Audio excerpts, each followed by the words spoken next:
Obrigado, gente. Boa noite a todos. O tema de hoje, curas.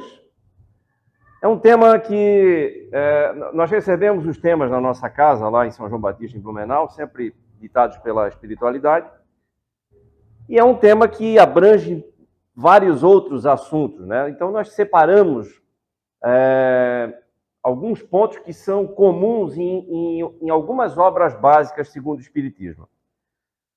Nós procuramos usar as obras básicas segundo o Espiritismo para que não haja margem de interpretações, para que não se faça daqui a pouco interpretações equivocadas. Por exemplo, o Evangelho segundo o Espiritismo é exatamente uma obra ditada pelos espíritos superiores, por uma grande equipe, que tem por objetivo explicar aquilo que Jesus falava por parábolas lá atrás, para aquele povo atrasado, e que hoje já é possível falar diretamente à razão. Então, os espíritos vêm, sem mais as alegorias das parábolas, nos falar diretamente, nos explicar como as coisas funcionam. E aí temos os outros livros, as obras básicas, o livro dos Espíritos, enfim. E eu tenho aqui a Gênese, que é também um livro, uma obra básica, segundo o Espiritismo. E aqui na Gênese foi onde nós encontramos esse tema, curas. Eu vou ler aqui para vocês uma passagem bíblica, nós já vamos chegar lá, onde a gente precisa. Aqui é o seguinte, a passagem conta assim: então uma mulher enferma, com uma perda de sangue há 12 anos, que muito sofrera nas mãos de vários médicos e que, tendo gasto todos os seus bens, com ele não recebera nenhum alívio, mas se achava cada vez pior. Tendo ouvido falar de Jesus, veio na multidão por trás e tocou as suas vestes, porque ela dizia: se eu puder tocar somente as suas vestes, estarei curada. No mesmo instante, a fonte do sangue que ela perdia secou, e sentiu em seu corpo que estava curada dessa doença. Olha só. Sempre que se fala em cura, especialmente nas casas espíritas que têm os tratamentos espirituais, se fala sempre de fé. Mas por quê? O que tem a fé a ver com cura? Então, será que se eu tiver fé, eu vou promover a cura por autossugestão? Então, seria psicológica essa cura? Né? Por quê? Por que sempre se entra numa sala de fluidoterapia ou de passe, e aí os trabalhadores da casa dizem assim: agora vamos pensar em Jesus com fé? Por quê? Qual é o mecanismo? Estamos falando aqui de uma fé mística ou não? Qual é a lógica? Como funciona isso? E aí é que está. Olha as explicações que os espíritos nos dão. Naquele instante, no mesmo instante, Jesus, conhecendo em si mesmo a virtude que dele saíra, retornou para o meio da multidão e disse: quem tocou as minhas vestes? Seus discípulos disseram: vedes a multidão que vos comprime de todos os lados e perguntais quem vos tocou? E ele olhava em tudo ao seu redor para ver quem o tocara. Mas essa mulher, que sabia o que se passara com ela, tomada de medo e de pavor, veio se lançar aos seus pés e lhe declarou toda a verdade. Jesus disse: minha filha, a vossa fé te salvou. Ide em paz e sede curada de vossa doença. A vossa fé te salvou. E aí a explicação dos espíritos. Essas palavras, conhecendo em si mesmo a virtude que dele saíra, são significativas. Elas exprimem o movimento fluídico que se operou de Jesus para a mulher enferma. Ambos sentiram a ação que acabara de se produzir. Como é que é essa ação? Jesus tinha... Aqui vale uma outra observação, olha só. É notável que o efeito não foi provocado por nenhum ato da vontade de Jesus, e ele não fez nem magnetização e nem imposição de mãos. que é o que normalmente se faz, né? Quando se promove cura. Vamos falar aqui de casas espíritas, mas não necessariamente em casas espíritas. A irradiação fluídica normal bastou para operar a cura. Mas por essa irradiação, mas por quê? Aí que está. Por que essa irradiação se dirigiu para essa mulher antes que para os outros? Uma vez que Jesus não pensava nela e que estava cercado de uma multidão. Aí os espíritos aqui nos explicam. A razão é muito simples. Quando um magnetizador, e sempre o processo de cura se dá através de alguém que se chama um magnetizador, que tem o poder de magnetizar pela imposição das mãos ou pela simples força de vontade do pensamento, dirigida para aquela pessoa que precisa da cura. Portanto, uma maneira. Segunda maneira, através de um espírito. Por exemplo, o nosso guardião, o nosso mentor espiritual, todos têm, ele pode promover a cura de algo que nós precisamos. Ele sozinho, sem a ajuda de ninguém. Ele pode trabalhar diretamente conosco no processo de cura. Então, um magnetizador, ou um espírito, ou então uma terceira via, que é a soma dos dois. Um magnetizador, que é a mais comum, aliás, auxiliado por um espírito, que soma características que ele tem e o magnetizador não tem, somam essas forças e promovem a cura. Porém, é aí que entra o detalhe da fé. Por que a fé? Nesse caso aqui da mulher, o mecanismo, existem duas vias. Ou eu absorvo os fluidos curadores do magnetizador, tendo fé, eu tendo a certeza que vou receber a cura, eu abro o meu campo para receber esses fluidos curadores, certo? Então eu funciono como uma bomba de absorção, que foi o caso aqui.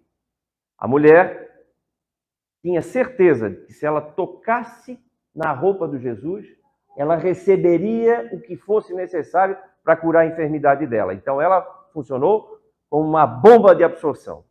Ela é que, entre aspas, sugou os fluidos curadores de Jesus. Tanto que ele nem estava pensando nela. Não fez imposição das mãos, não fez nada.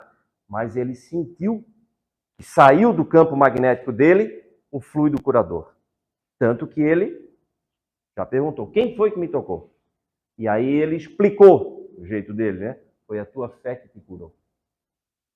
Porque ela fez esse movimento. Agora, um agente curador, que pode ser o magnetizador ou o magnetizador junto com o espírito, né, como nós explicamos agora, através da sua vontade, e é conforme a intensidade dessa vontade promover essa cura. Então, nesse caso, ele funciona como uma bomba que expele, que emana os fluidos curadores. Esses fluidos, é importante que se diga, eles vão curar na medida em que eles são saudáveis. Lógico, né? Como é que eu vou curar alguém com um remédio contaminado? Posso provocar até uma outra doença, um outro problema, né? Então, é isso que os espíritos também nos explicam, a importância desses fluidos serem realmente saudáveis. Como é que eles são saudáveis? Conforme o seu emanador, vamos dizer assim, conforme o que ele pensa, conforme como ele age, conforme o que ele produz dentro de si, esses fluidos vão ser bons ou vão ser ruins. Falando aqui no caso do magnetizador, do espírito também. Sempre não, mas na maioria das vezes, os magnetizadores chamam o auxílio dos espíritos para produzir as curas, os fenômenos de cura. Que, na verdade, não são fenômenos, né? Antes se tinha como algo miraculoso, maravilhoso, hoje é um processo natural que os espíritos nos explicam como funciona, para que a gente possa facilitar esse trabalho. Por isso que se fala, precisa ter fé para curar. E é por isso que duas pessoas precisando de cura, estando diante do mesmo magnetizador, uma vai ser curada e a outra não. Por quê? Porque uma tem fé, tem certeza de que vai receber o que precisa e a outra não. Por que essa que não tem fé não recebe? Porque ao não ter fé, ou seja, ao duvidar, eu crio uma bolha, uma barreira, e eu acabo impedindo a chegada desses fluidos curadores até mim. Então, vai muito além do misticismo, né? A questão da fé. A fé é um mecanismo de absorção. Eu abro o meu campo para receber a cura que eu preciso.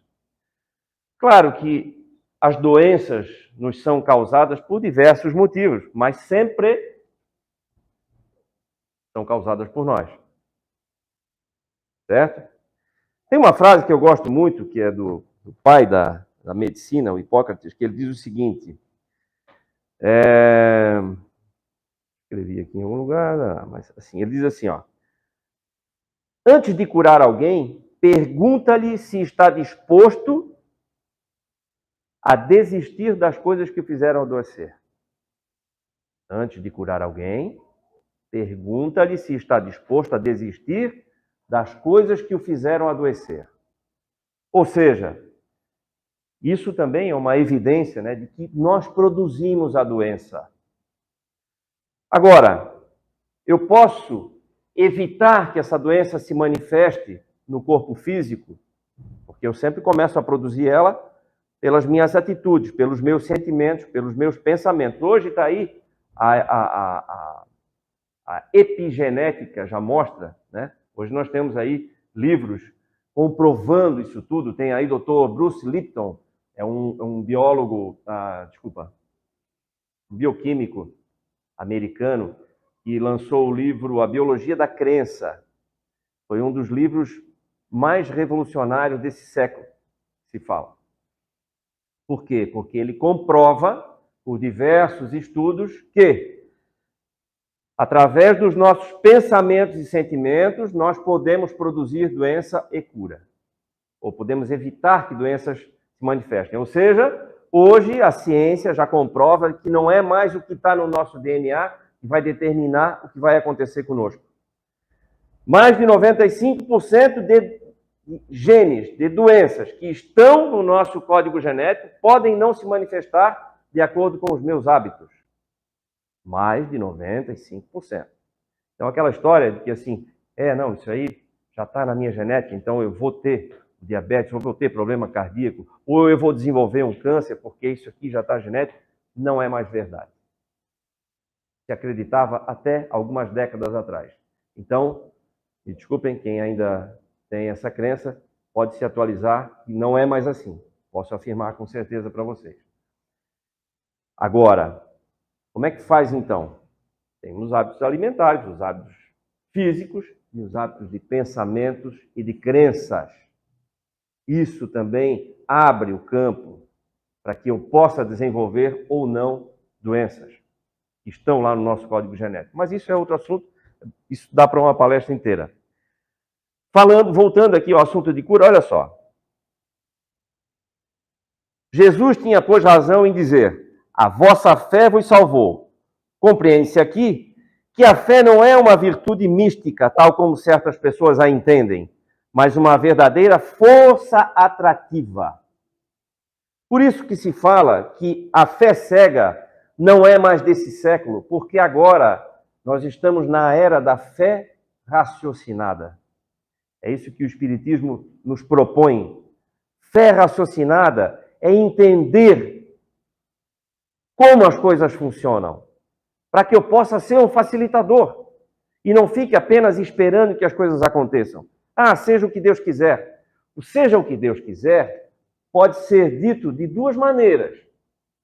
Eu posso dizer assim, seja o que Deus quiser, como um tanto faz, ou então eu posso dizer assim, eu quero me curar, vou fazer o que for preciso e seja o que Deus quiser.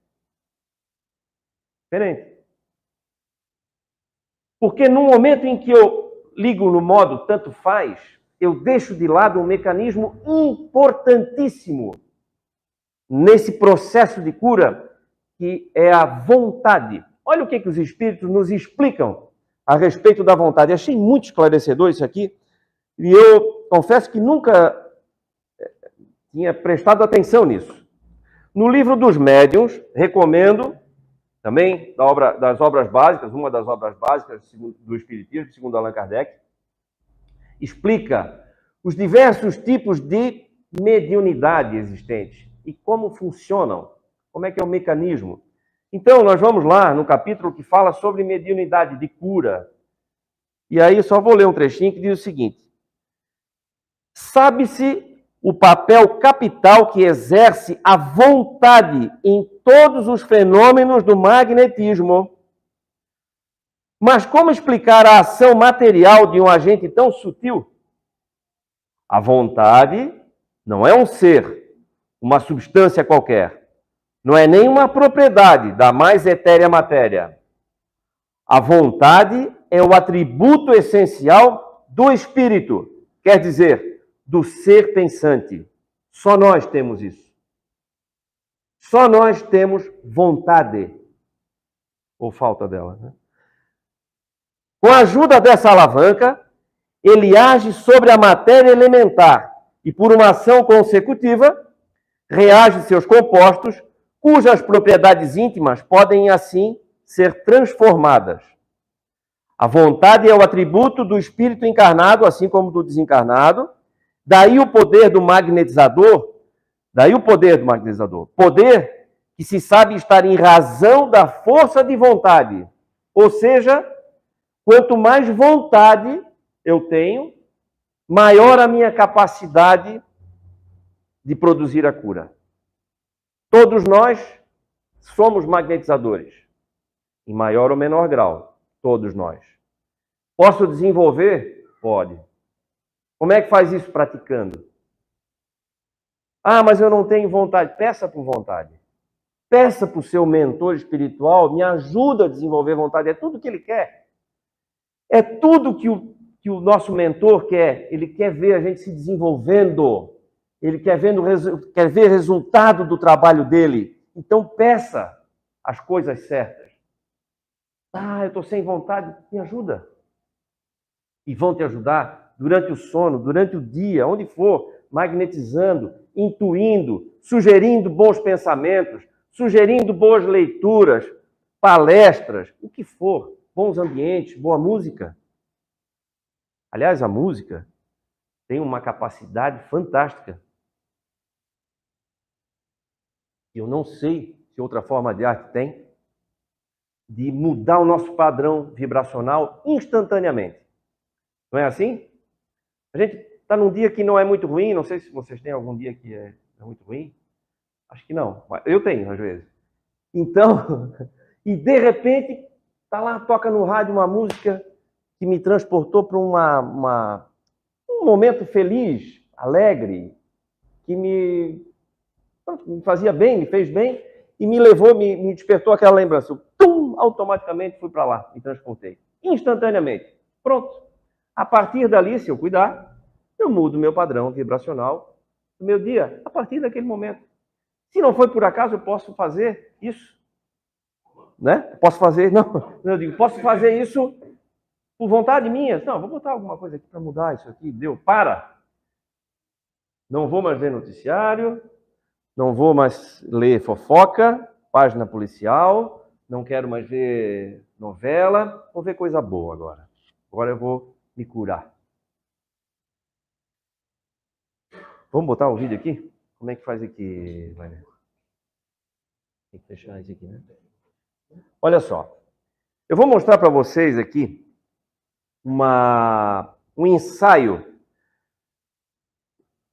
feito com diapasão. Diapasão é uma ferramenta feita de metálica, usada muito por músicos para afinar instrumentos. Então, cada diapasão, conforme o seu tamanho e estrutura, ele produz uma frequência, produz uma nota musical. Agora, vamos lá. Vamos olhar aqui as imagens, vocês já vão entender. Aqui tem um diapasão construído para vibrar em 440 Hz, que é uma medida de frequência. Olha só.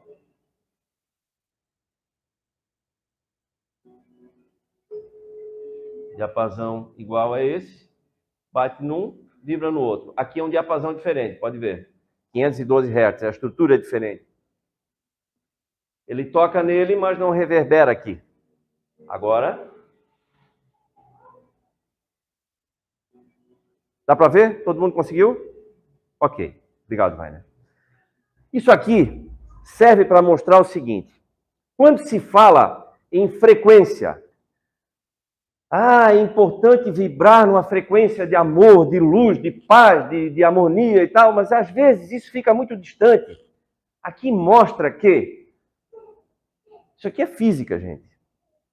Mostra que nós vibramos na frequência na qual nós construímos o nosso interior.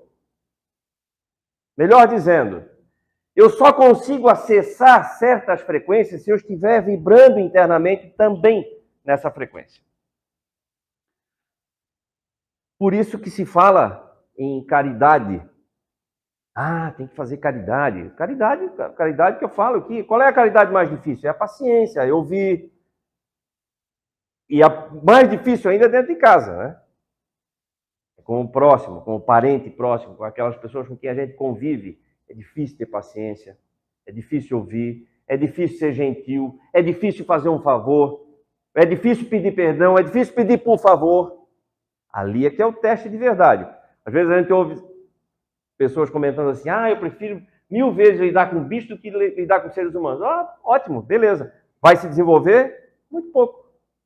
Porque é exatamente nessa convivência que a gente se desenvolve. No exercício da paciência. É aí que está o detalhe.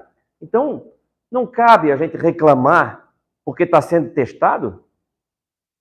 E são testes. E o teste não é só para dizer se a gente vai ser aprovado ou não. Não é isso. Esses testes são, na verdade, verdadeiras provas que nos desenvolvem. Então é fundamental. Está sendo testado, agradeça. Agradeça, porque com certeza, conforme nós vamos passando, né, por essas provas, por esses testes, nós vamos também crescendo, nos desenvolvendo. Lembrando sempre que o progresso é uma lei natural. Ninguém volta, ninguém regride. A gente pode estacionar, mas regredir nunca. Nunca uma árvore vai regredir a ponto de se transformar numa semente de novo. Isso não é um processo natural, isso não existe. Não é por esse caminho que acontece. Isso é uma lei natural, a lei do progresso. Sempre nós vamos evoluir. Mas, falando da questão da caridade, por que eu preciso exercer a caridade? Porque a caridade é o amor em movimento. É o amor na prática. É a atividade. Isso é a caridade. Quer ver? Vocês já passaram por esse problema aqui, eu sou lá de São João Batista, nós tivemos recentemente, no mês de dezembro, problemas com as enchentes. 85% da cidade foi atingida. Foi realmente um caos. Bom, nós temos aqui em Santa Catarina diversos exemplos, em Blumenau, aqui em Itajaí, em Brusque, São João Batista, enfim, praticamente pelo estado inteiro, dessas catástrofes. E o que chama atenção... Sempre que a gente sai de uma catástrofe dessa, quando as águas baixam, que começa a reconstrução, o que fica? Fica, por acaso, algum sentimento de tristeza, de desânimo? Ou fica todo mundo dizendo, não, vamos reconstruir? Não é assim? Todo mundo entra num clima de auxílio, mesmo quem nem tinha o hábito de ajudar, faz alguma coisa. Vai doar água, vai limpar a casa do vizinho, vai ajudar a separar a roupa lá no centro de triagem dos donativos, vai fazer campanha na internet para arrecadar fundo, para doar para a escolinha. Enfim, todo mundo acha uma maneira de ajudar. Por quê? Porque a cidade entra nesse clima, nessa frequência. E mesmo que eu não queira, eu estou mergulhado nela, eu acabo entrando nessa frequência também, porque é uma comunidade inteira. É muito forte isso. Por que ninguém desanima? Porque não dá. Porque o clima é outro. o clima é de reconstrução, o clima é de assim, ó, vamos que eu estou contigo. Solidariedade. Pode ver. Não se vê desânimo. Ah, Santa Catarina é um estado forte, a gente reconstrói, a gente... É isso. Basicamente, né? É isso que acontece. Então, nós começamos a vibrar na frequência da maioria. Isso vai contagiando e vai vibrando cada vez mais. Tanto que as cidades acabam saindo mais fortalecidas do ponto de vista de pensamento, de sentimento. Nós tivemos isso em São João Batista nas vésperas do Natal, praticamente. E, no entanto, não foi um Natal triste. Claro que é triste perder o que tem dentro de casa, às vezes perder a casa. Só que, no geral, o clima que se viu era um clima de união. Pessoas saindo de casa para meter a mão na massa e ajudar de verdade. Então, isso é só para exemplificar como funciona essa frequência. Então, eu só vou vibrar na frequência do amor, na frequência da beleza, na frequência da abundância, na frequência da saúde, conforme eu montar a minha estrutura interna para isso. Porque se eu monto a minha estrutura interna para receber, para falar de desgraça, para cultivar mágoa, ressentimento, desejo de vingança, rancor, como é que eu vou ligar as minhas antenas para vibrar na outra frequência? É como se eu ligasse numa rádio que toca samba, especializada em samba. Eu ligo a rádio e eu quero ouvir um rock clássico. Meu Deus, mas não vai tocar nem um Led Zeppelin. Que rádio ruim, né? Ainda vou reclamar da rádio. O que eu sintonizei, meu Deus do céu? Olha onde é que eu liguei. Como é que eu posso querer que a minha vida seja boa, seja saudável, seja próspera em todos os sentidos, se eu estou produzindo coisa ruim aqui dentro? Não adianta eu vir numa casa espírita e fazer uma limpeza energética, uma harmonização energética, que é na hora do passe, da fluidoterapia. Quando eu saio por aquela porta ali, eu me sujo todo de novo, com pensamentos ruins, amargos. Não faz, tem lógica isso? Então, esse trabalho terapêutico que se faz numa casa espírita, ou se faz numa igreja, onde for, só funciona como auxílio. Estou muito sujo, toma um banho, mas cuida para não te sujar de novo. Pelo menos tenta levar pelo menos a metade da semana. É importante a gente filtrar o que ouve, filtrar o que fala e principalmente filtrar o que pensa e o que sente. Orai e vigiai. Esse é o sentido. Orai, orai. Orar é para agradecer, mas é para pedir. Sempre se fala, algumas pessoas podem ter a noção equivocada de que eu não preciso pedir porque Deus sabe tudo que eu preciso, então eu só tenho que agradecer. Não, tem que pedir sim. Tem que pedir. Pedir é um ato de humildade. Quer dizer assim, eu preciso de gente para me ajudar. Eu estou dizendo para o meu mentor, me ajuda. É tudo que ele quer ouvir. Orai é pedir. Agora, vigiai. O vigiai é isso. Cuida com os pensamentos. Cuida com o que sente. Para que a gente possa se sintonizar com coisas boas. Isso faz-se instantaneamente? Não. Mas é um passo a passo. É treino, é prática. Quanto mais eu consigo evoluir nesse sentido, melhor eu vou ficando, mais eu me animo também. E mais me dá vontade para melhorar cada vez mais. Tanto que, se nós formos olhar para trás, em 10 anos passados, ou em 10 aninhos só, olha como a gente já evoluiu, como a gente já melhorou, como a gente está mais paciente. Agora a gente já não briga mais por qualquer coisa, né? Não é assim? Eu estou com 51, com 30, bah! Agora, não vou entrar nessa daí. Não dá nem vontade. Por quê? Porque a gente está noutra. Às vezes dá uma escorregada, ok. Mas tem que vigiar. Tem que vigiar. Está aí os espíritos nos explicando, a ciência mostrando que o sentimento... Quer ver? Nesse livro que eu falei, A Biologia da Crença, do Dr. Bruce Lipton, eles fizeram Eles fizeram experimentos com segmentos do DNA. Segmentaram o DNA, colocaram o meu DNA numa solução eletrolítica e colocaram a quilômetros de distância. E eu, doador daquele pedacinho de DNA, fui submetido a emoções de tristeza, de estresse e tal. Aquele pedaço de DNA chegou a se romper a quilômetros de distância do doador. Depois, eu, doador, fui submetido a emoções positivas, a alegria, a tranquilidade, a paz. Aquele mesmo segmento que havia se rompido se recompôs a quilômetros de distância. Os mesmos testes parecidos, eram feitos com glóbulos brancos, mais ou menos no mesmo mecanismo, também a quilômetros de distância.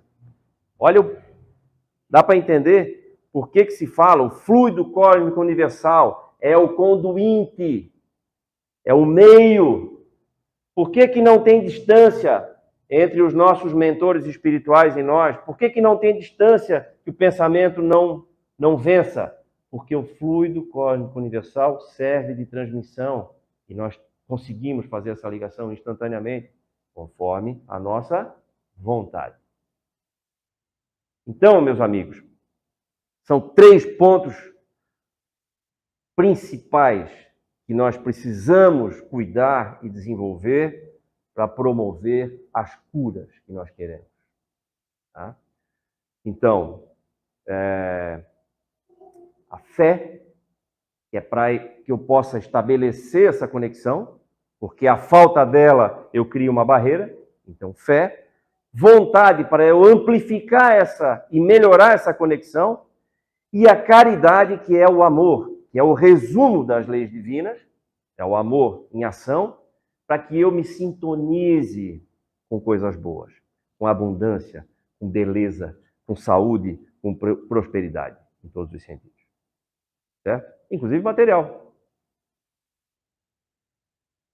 Então, no momento em que a gente começa a compreender como as coisas funcionam, isso começa a facilitar a nossa vida. Agora, só um detalhe, tem doenças que acontecem, que se manifestam no nosso corpo físico, como a última porta de saída de problemas que nós viemos acumulando, às vezes, ao longo de algumas existências.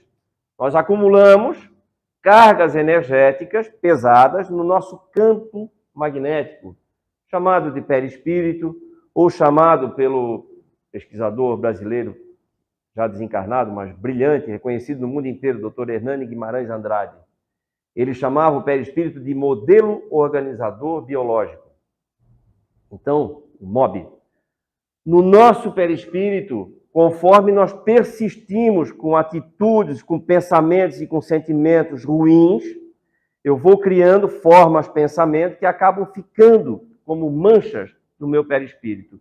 E, quando eu estou desencarnado, eu não consigo eliminar, eu preciso eliminar pelo meu corpo físico. É por isso que muitos de nós acabam tendo realmente doenças físicas que não vão ser revertidas, elas vão funcionar como um mata-borrão mesmo, elas funcionam como um absorvente dessas manchas energéticas que nós trazemos no nosso perispírito.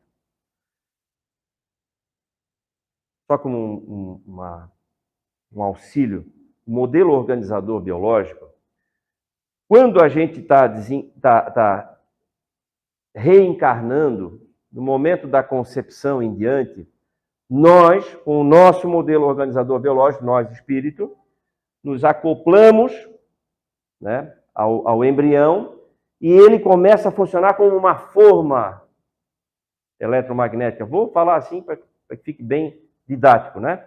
E aí nós vamos formando o nosso corpo carnal, célula a célula. Por isso, também vale aqui como ilustração, por exemplo, crianças que nascem sem cérebro, muitos dos casos são suicídio por arma de fogo, por exemplo, que acabam danificando o nosso modelo organizador biológico nessa região, e na próxima encarnação não é possível ainda conduzir a formação do cérebro, porque o perispírito ainda está danificado. Mesmo assim, a criança nasce, recebe todo o amor e carinho daquela família para que ela aprenda, no sentido inverso, a valorizar a vida.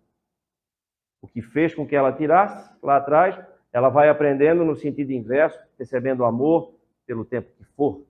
Tem criança que chega a viver mais de ano, como nós temos casos aí, já usamos inclusive, recebendo amor incondicional de uma família que recebe com todo amor e carinho. Primeiro, permitiu que ela nascesse, que ela reencarnasse, e aí isso é um processo de regeneração do perispírito naquela região danificada. Bom, ponto. Isso era só apenas como ilustração para a gente entender como é que funciona o perispírito, qual é o papel dele e por que muitas vezes também ele traz doenças que acabam se manifestando no corpo físico. Porém, como a gente não sabe, eu estou doente, está doendo, está incomodando, e eu não sei se isso aqui é necessário ou não, nada mais justo e natural do que eu pedir ajuda, procurar ajuda e procurar facilitar essa cura.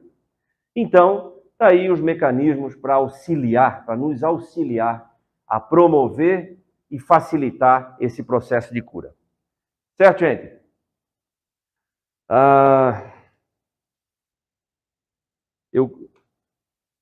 Tem uma frase do Emmanuel, que é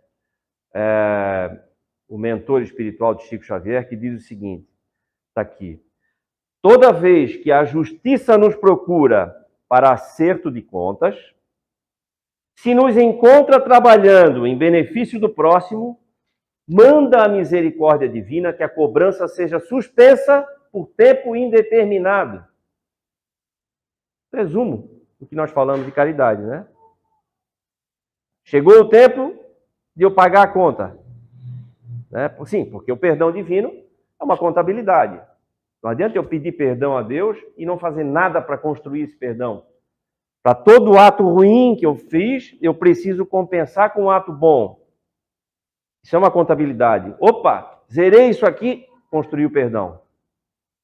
Não adianta eu pedir perdão e sair fazendo as mesmas coisas e motivar esse pedido de perdão depois. Não adianta de nada, né? Então, o que Emmanuel nos fala aqui, muito sucintamente, aliás, brilhantemente, é isso. Se chegou o momento de pagar a conta, mas eu estou trabalhando em prol do outro, em benefício do outro, para o bem-estar do outro, aprendi a amar de verdade, aí entra a misericórdia divina. Está suspensa a cobrança por tempo indeterminado. Eu posso eliminar problemas agindo melhor. Então, às vezes, existem doenças que estavam já quase prontas para se manifestar e pela minha atitude eu impedi que isso aconteça. Certo? Então, esse talvez seja o principal mecanismo. Mas nunca vamos esquecer, gente, fé, vontade, não é o seja o que Deus quiser. Não é assim. Tanto faz. Não. Seja o que Deus quiser, óbvio. Mas faz a tua parte. E a nossa parte é querer a cura. É querer uma vida melhor. Querer saúde. Querer abundância, prosperidade em todos os sentidos. Querer a beleza da vida. Esse é o nosso papel. É querer. Então estão aí os mecanismos. E eu encerro aqui com o Evangelho segundo o Espiritismo. Vamos lá. Aqui no capítulo 19, que fala sobre a fé. Olha só.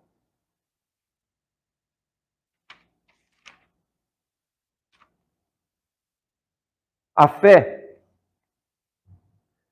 é o sentimento que nasce com o homem sobre o seu destino futuro. É a consciência que ele tem das suas imensas capacidades, cujo germe foi nele depositado, a princípio adormecido, e que lhe cumpre, no tempo, fazer germinar e crescer por força de sua vontade ativa.